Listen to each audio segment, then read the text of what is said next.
శ్రీరాముడు మర్యాదా పురుషోత్తముడు అని పిలవబడతాడు. ఆయన జీవితం సత్యం, కరుణ, ధర్మంతో నిండింది. ఆయనను అనుసరించడం అనేక మందిని నడిపించింది.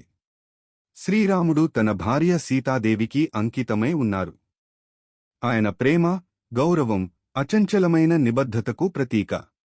మీరు శ్రీరామ భక్తులు అయితే మా ఛానల్ను లైక్, సబ్స్క్రైబ్ మరియు షేర్ చేయండి.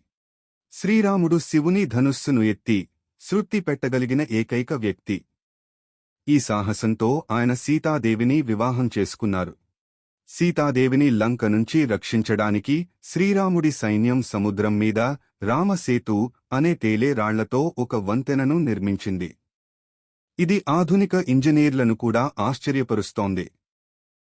శ్రీరాముడి పాలన రామరాజ్యం, సమానత్వం, న్యాయం, ధర్మానికి ప్రతీకగా చెప్పబడింది. ఇది అందరూ కోరుకునే ఒక ఆదర్శ సమాజం.